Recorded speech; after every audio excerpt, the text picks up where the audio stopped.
Bonjour et bienvenue dans ce carnet de guerre. Il fait beau, il fait beaucoup trop chaud et voici un petit peu de fraîcheur.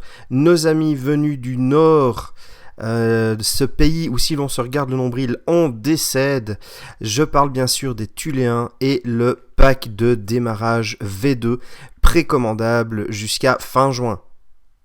Figurine peinte et sculptée par Emmanuel Pontier, bravo à lui pour son boulot excellent, j'aime énormément le design des figurines, mais je peux comprendre que certaines personnes trouvent que ça dénote un petit peu avec le reste, les Thuléens étant une des factions où la sculpture est le plus variable, enfin pas en qualité mais en style, et là le côté très cartoon notamment de Canek pourrait être un petit peu rebutant pour ceux qui aimaient le style, comment on va dire ça, plus sobre d'avant.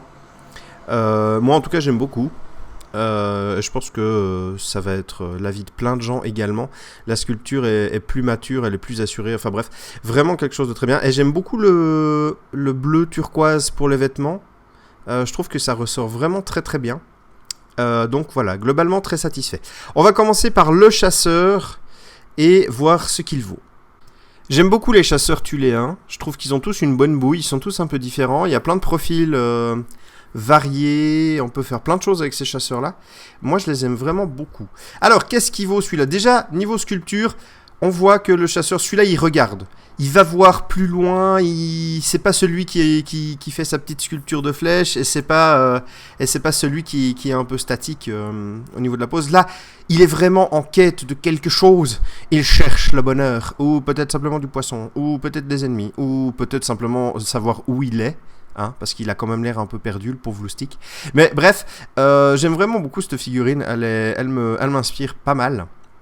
Alors, qu'est-ce que ça vaut au niveau profil ?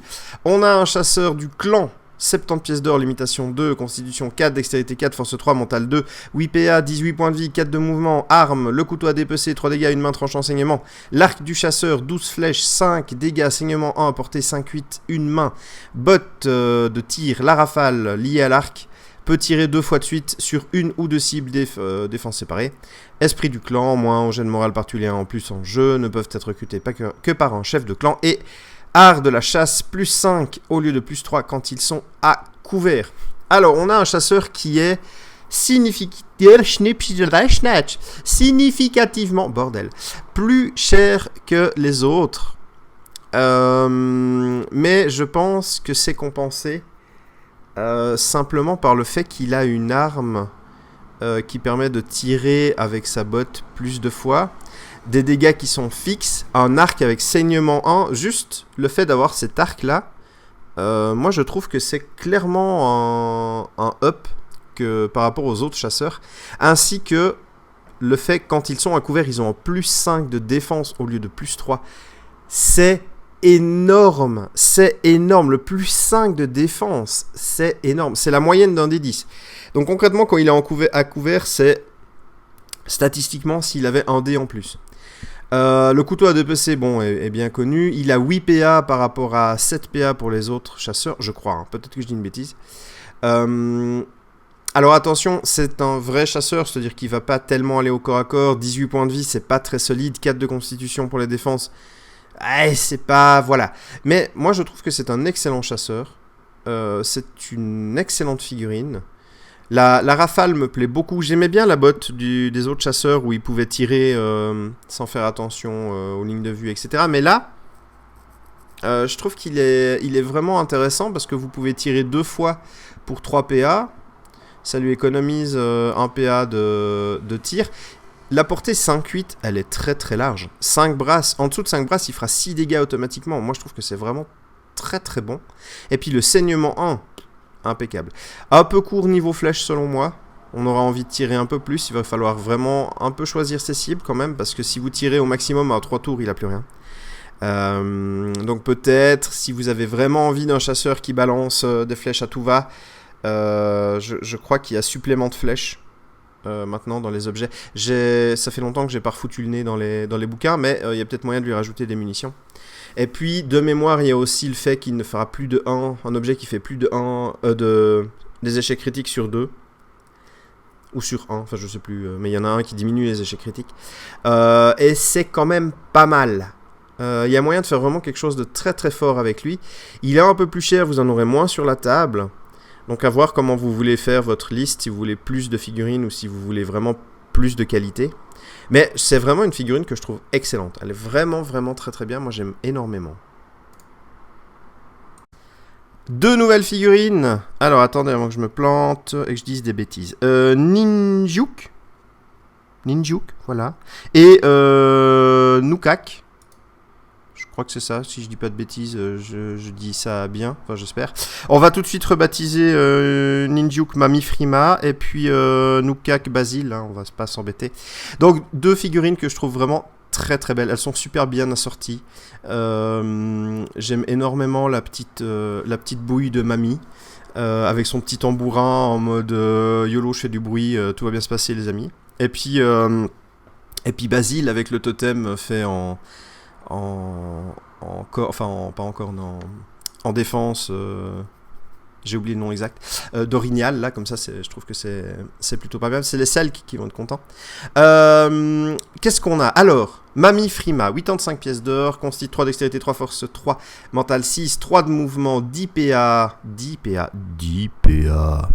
23 points de vie, le couteau à dépecer classique. Tambour de chaman, les Tuléens de sa bande gagnent plus de en défense jusqu'à sa prochaine activation. Ensuite, un truc que je vais essayer de pas saccager, Ati. Transfert jusqu'à 4 PA à un Tuléen et esprit de clan à moins de 3 brasses, réalisable une fois par cible et par activation. Et Tuzu, Mamifrima lance un dé quand elle doit subir des dégâts sur 6+, elle n'en subit que la moitié. Sur une réussite critique, elle renvoie la totalité sur l'assaillant. C'est pas tout. Pourquoi vous avez des noms en inuit? Iliseji, bref, Mamifrima devient chaman totémiste et acquiert 2 sorts gratuitement. En début de partie, son disciple, donc le disciple c'est bel et bien Basile, ce n'est jamais un autre, gagne 4 points de vie et choisit une spécialisation. Trappeur, plus 2 en force et une hache d'abordage. Chasseur, plus 2 en dextérité et l'arc du chasseur que nous avons vu juste avant. Souvenez-vous, petit zictien rouge, c'était l'arc du chasseur. Pisteur, plus 2 en constite, toujours à couvert. Chaman, plus 2 en mental et un sort totémique gratuit. Ne peut en avoir d'autres. Et c'est réservé à Mamifrima. Alors, juste pour elle, déjà juste le profil, pour 85 pièces d'or, si elle ne devient pas totémiste, si elle n'utilise pas sa carte qui lui est réservée, je trouve qu'elle est carrément pas top. Hein. Son mental de 6 ne sert à rien, ou pas à grand chose, à part pour quelques objectifs, mais ça fait pas son 85 pièces d'or. Le mouvement de 3 la limite quand même beaucoup. Bon, on sent que c'est une femme âgée, remplie d'expérience, mais bon, ça trotte pas top.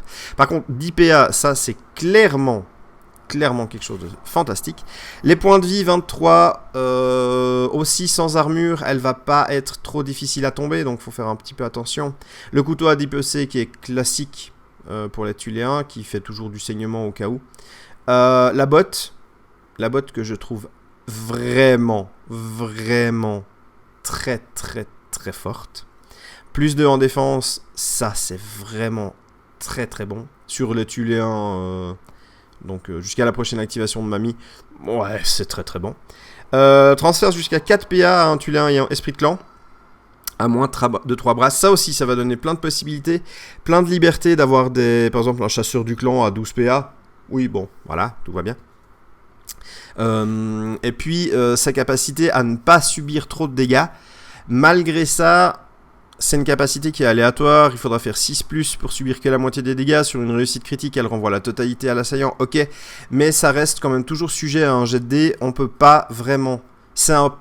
C'est une super capacité, c'est vraiment quelque chose qui est vraiment très bon, mais ça reste quand même sujet à l'aléatoire et il suffit que vous ayez pas de moule sur les jets de dés et vous allez vous dire ouais elle tank, puis finalement elle tank rien du tout. Donc quand même attention, toutes les capacités qui nécessitent un jet de dés pour réussir, c'est sujet à rater sur une broutille. Donc se méfier un tout petit peu de ce genre de choses parce que on se dit ça va passer et puis finalement ça passe pas. Sa capacité, elle gagne totémiste. Donc c'est une super chamane totémiste. Pour 55 pièces d'or en plus, il y a quand même plein de bonus. Du coup, elle devient quand même très intéressante. Bon, ça fait une figurine à 140 pièces d'or, qui n'est pas plus tanky pour autant. Mais elle a les 3 sorts de totémisme basiques, plus 2 sorts gratuits de totémisme. Vous pouvez pas maroufler en prenant un parchemin et en faisant... comment dire, et en prenant des sorts non totémisme via le parchemin gratos. Donc ça, vous pouvez pas maroufler. En début de partie, le disciple gagne 4 points de vie. Ça, c'est quand même très très cool. On verra Basile après. Et puis, il gagne une spécialisation. Bah... Du coup, on va passer directement à Basile aussi. Alors, Nukak, 40 pièces d'or, Constite 3, Dextérité 3, Force 3, Mental 3, 4 de mouvement, 6 PA, 20 points de vie, le couteau à dépecer, 3 dégâts, une main, bref, vous le connaissez. Esprit du clan, moins 1 au jet de morale par Tuléen en plus en jeu, et il ne peut être recruté qu'avec Mamie Frima. Bon élève, gagne 1 PA par action réussie, hors mouvement lors de son activation, dans la limite de 4 PA. Alors, c'est lui que ça va être un peu compliqué parce que la gymnastique mentale, ça va être là. Donc, Mamie Frima avec son petit bonus, ça nous fait un Basile avec 24 PV et puis une spécialisation, donc il passera à 5 dans une des caractéristiques qui lui est attribuée. Moi, j'aime quand même beaucoup l'arc du chasseur. Hein, on va pas se mentir, 5 de dextérité, vous avez l'arc du chasseur avec la botte, avec tous les machins. Moi, j'aime beaucoup ce personnage-là parce que il est pas non plus forcément très tanky, il a pas d'armure, 24 points de vie, c'est bien beau, mais ça finit quand même par tomber. Et lui, il bénéficie pas d'un pouvoir qui lui fait prendre moins de dégâts. 40 pièces d'or, c'est clairement hyper rentable. On arrive quand même à un duo à 180 pièces d'or qui va apporter beaucoup de flexibilité dans la compo, mais qui, tout seul, ne vont pas non plus faire absolument le café. Attention, il va leur falloir de l'aide, il va leur falloir du soutien, ils sont clairement pas là pour tout faire tout seul. Le bon élève, c'est une capacité qui est complètement incroyable. Quoi que vous fassiez hors mouvement, vous gagnez un PA. Il y a certaines actions qui coûtent 0 PA. Donc du coup, voilà, vous pouvez réaliser cette action, vous gagnez un PA, tout va bien se passer. Donc il peut aussi également virtuellement monter jusqu'à 10 PA, sans compter que si Mamie, elle décide de lui filer un coup de main, il peut monter à 14 PA, virtuellement, hein, s'entend. Je trouve que c'est une figurine qui a un super potentiel, vraiment, on peut vraiment faire des tas de trucs. Ce duo est incroyable, il a des potentialités, que ce soit au niveau de la réalisation du scénario, au niveau des soutiens supplémentaires. Si vous décidez de faire de Nukak un totémiste, il a un seul sort. Bon, voilà, tant pis, un seul sort, c'est pas très grave, il faudra bien choisir ce sort là, et en plus c'est un sort gratuit. En totémisme, il y a des sorts qui sont complètement craqués. Et avec 5 de mental, ça devient un excellent totémiste. Je rappelle que Tupilek a 5 de mental aussi. Hein. Nalagak a 4 de mémoire. Et Anna a 5, si je dis pas de bêtises. Donc ça devient un totémiste tout à fait compétent. Et le sort que vous choisirez de lui donner, ça peut avoir un impact considérable. De même que les sorts gratuits que Mamie elle aura, ça va donner un impact, ça peut avoir un impact considérable. Ce duo est vraiment excellent. Il peut apporter tout ce qu'il faut dans une compo Tuléen. Je pense qu'on le verra beaucoup sur la table, excepté si vous décidez de vous faire un genre Torni, etc. Donc vraiment, je trouve que ce duo est hyper quali. Il va apporter, il va permettre de faire, de combler vraiment un manque dans une de vos compos. Si vous avez une compo qui est tournée plus sur force constite avec des Tuléens plutôt costauds, bah là vous pouvez décider que Nukak Basile sera plutôt dext.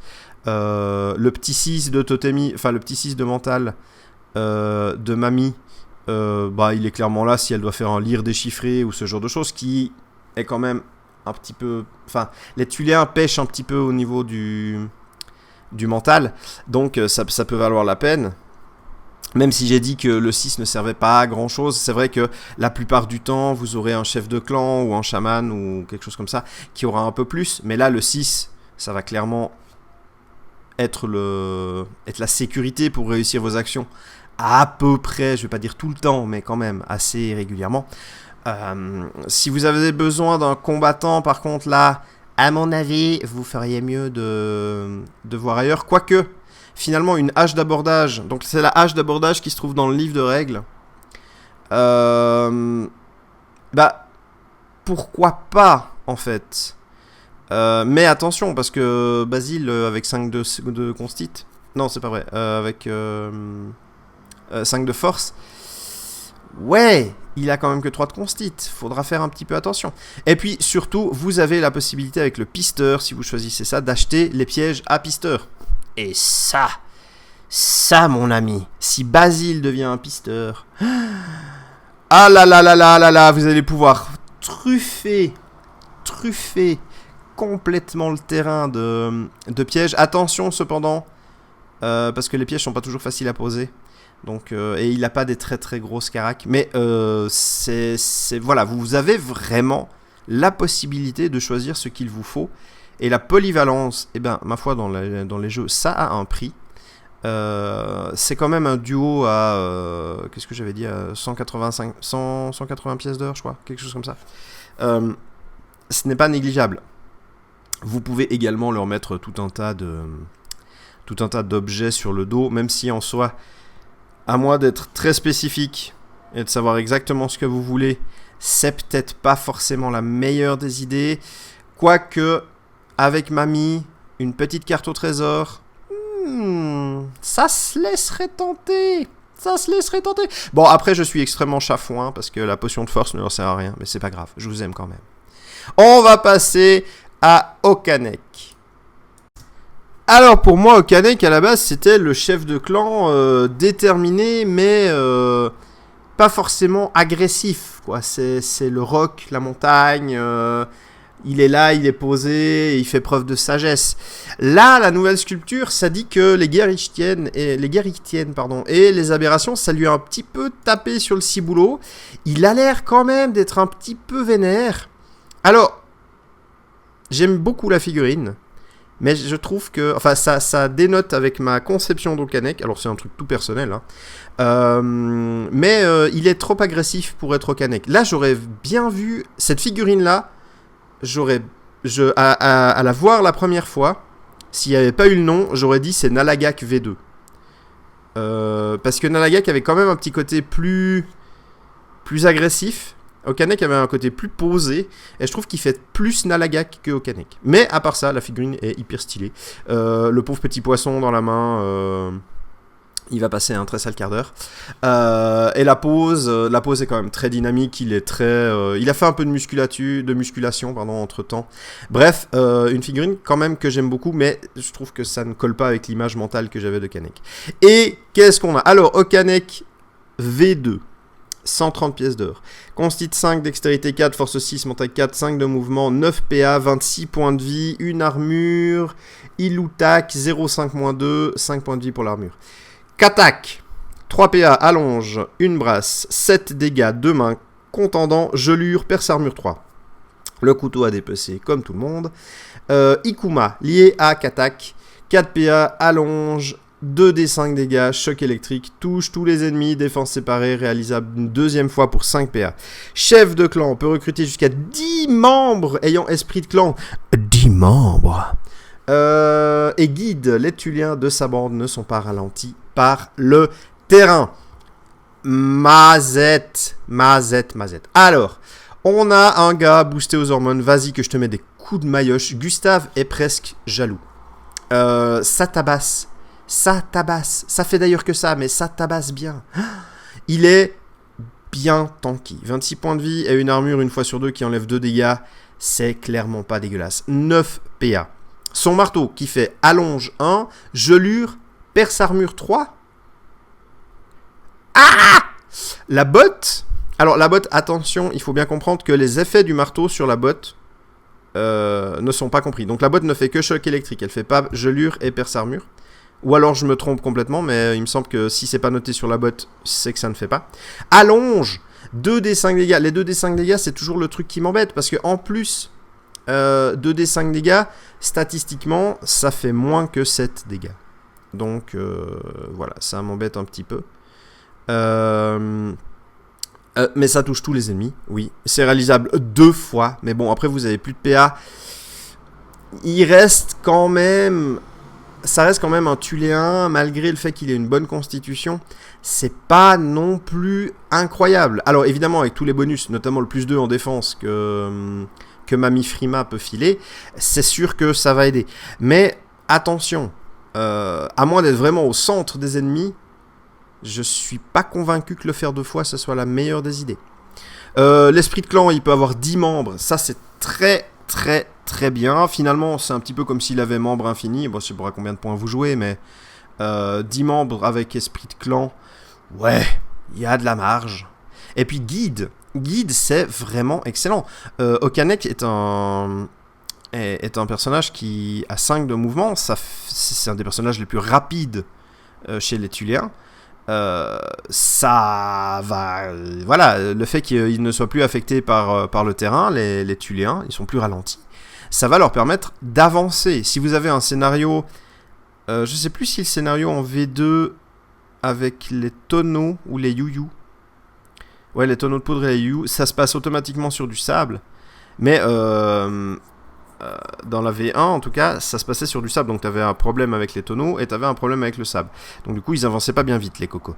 Mais, du coup, maintenant, ça va lui permettre vraiment de ne plus se poser de questions sur le terrain. Vous avancez toujours du maximum que vous pouvez. Enfin, que vous voulez.